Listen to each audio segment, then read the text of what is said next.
Let me tell you what you're not going to hear. You won't hear me compare the new cast to the old cast, you won't hear me discuss any story spoilers, and you won't hear me broadly and vaguely call this an old school RPG. Hi, I'm Black Mage, and today I'll be reviewing Bravely Default 2, so let's begin the review. Bravely Default 2 is actually the third game in the series, after the game Bravely Default and its direct sequel Bravely Second, and those two games were successors to Final Fantasy IV Heroes of Light. You do not need to know anything about the previous game story-wise, and even knowledge of the previous jobs and combos will not really help veterans here, so this is a great entry point for anyone new to the series. For story, you have 4 young heroes, Seth, Gloria, Elvis, and Adele, who are brought together by fate to collect the 4 crystals and dispel the darkness looming over their fantasy world. The party will travel to 7 towns and cities across 7 chapters in a prologue, each retaining the painted pop-up book style aesthetics of the previous game. The new Unreal Engine used results in many environments, monster models, gear, and clothes for the characters looking fantastic, with great textures, physics, lighting, or weather effects.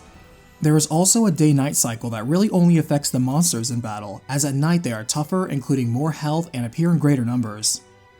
On that note, there are no more random encounters, and all enemies are now wandering in the overworld, spawn in regular spots, and must come in contact to start a battle. If an enemy is weaker than you, they will flee on sight, but if they are stronger they will glow red, and if you have a certain bait active, they will chase you instead.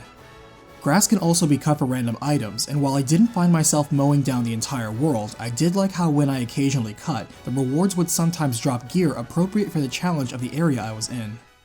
The series' brave and default namesake of an action point economy within their turn-based combat returns with a new wrinkle, as weight and speed add a new layer to when turns recover and how often a character can take their turn.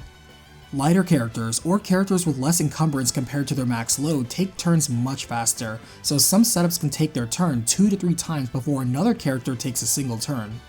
Enemies will also brave and default very often themselves, and bosses are true tests of setup and execution. There are 3 levels of challenge, casual, normal, and hard, which can be changed at any time, but literally nothing is changed except for enemy turn speed, so it's a glorified battle speed slider to match your level of expertise and turn efficiency. Even then, I did not notice much of a difference between normal and hard, as bosses attack quickly either way.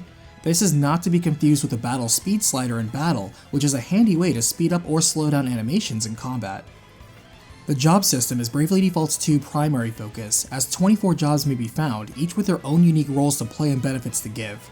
Assigning a job as a sub-job allows you to access its command abilities and attacks, and any passive abilities unlocked for any job may be equipped at any time. Up to 5 abilities may be equipped, though some powerful ones may take up 2 slots. What results is a system where the goal is about allowing you to play and progress whatever and however you want without worrying about viability. I personally found it addicting to experiment with all sorts of unusual combinations, and found many of them to be more fun or stronger than I expected. The job system is also very open-ended, with many ways to be successful with the jobs you like. The surprising depth is revealed the more you experiment, and it was a lot of fun to have conversations of exciting setups with other people. Optimization is not necessary to beat the game, but many bosses will directly check some jobs and abilities, and you'll need to think about how to counter their setups with your own. I love how every party member has their own version of the job outfit, and many look very fashionable. I also enjoy the surprising amount of battle quotes the party members can say both going into, during, and celebrating after a battle, some of which change based on what's going on in the story, how the battle went, or what job they have equipped. One unpleasant thing about fighting most bosses though, is that examining them provides surface information like element or weapon weakness, but not crucial information like immunities or what triggers their many hit encounters that can also change during their multiple phases. You will often find out the hard way and at worst go back to the drawing board. Many abilities like the Beastmaster's selection of beasts lack meaningful descriptors of what their attacks actually do, and most abilities use vague words to convey relative strength. Grinding is an implied practice in the series, and this game is no different, but again, is not absolutely necessary.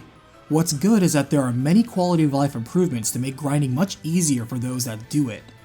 Chaining battles can now be easily controlled with specific monster baits, and experience or JP boosting orbs can now be won from battle, stolen from monsters, or gotten from quests.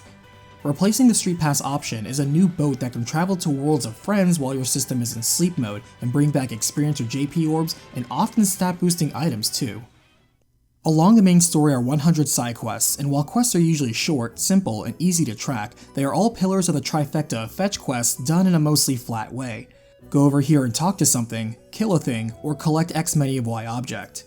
There is some flavor text to make them more palatable, and some are genuinely funny, while the rewards are generally worth it. However, the best ones are the ones that involve a main character or one of the supporting characters, as those come with some sorely needed character development. It's a shame that most of the scenes wherein the cast talks to each other, express themselves, and let their personalities mix are the scant few quests involving them, and skits that appear frequently along the way. If one were to skip this, rightfully thinking these were optional, then I would not blame them for thinking the main cast were just shallow static tropes. I enjoyed the crew, really enjoyed their mix of European accents, and thought the conversations involving Elvis and Adele were easily the high points of the dialogue. The voice acting overall for the game is good, but inconsistent in quality across the supporting cast mainly. If you want, there is an option for Japanese voiceover instead, but I stuck with the English setting. What is made worse is the choice of very stiff and simple animations for the bodies and faces. The characters look doll-like already, and despite moving to more powerful hardware, it's disappointing to see they chose to still treat the models like it's still a 3DS game running on the Switch. Otherwise, the story is well paced, albeit cliched, often having one plot point happen, then a dungeon or travel in between until the next plot point. The Save the World story overall is nothing to write home about, but does break up the drama with points of lighthearted humor and genuinely dark moments. Compared to the previous games, without spoiling anything, there is no grindy filler third act, but there is a small meta twist.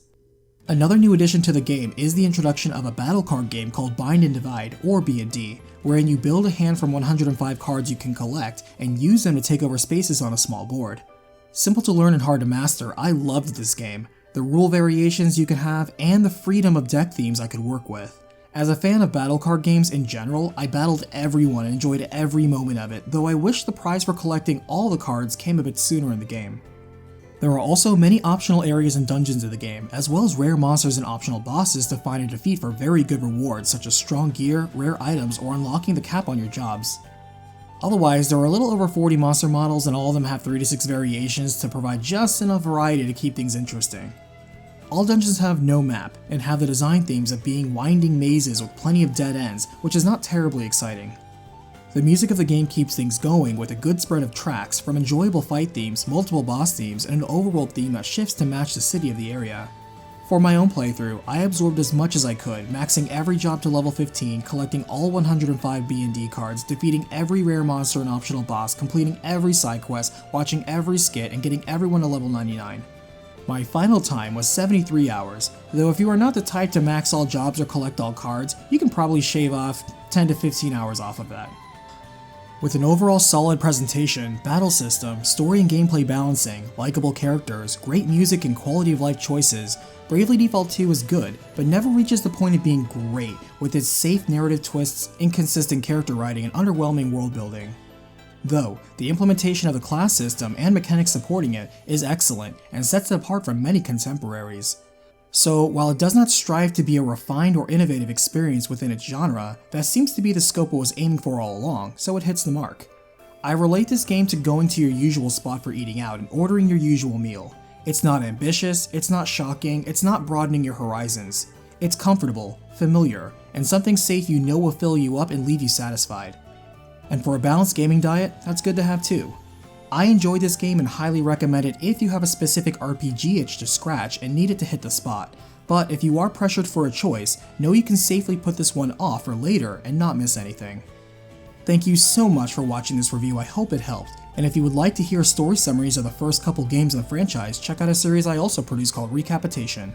Enjoy, and I'll see you on the next battlefield.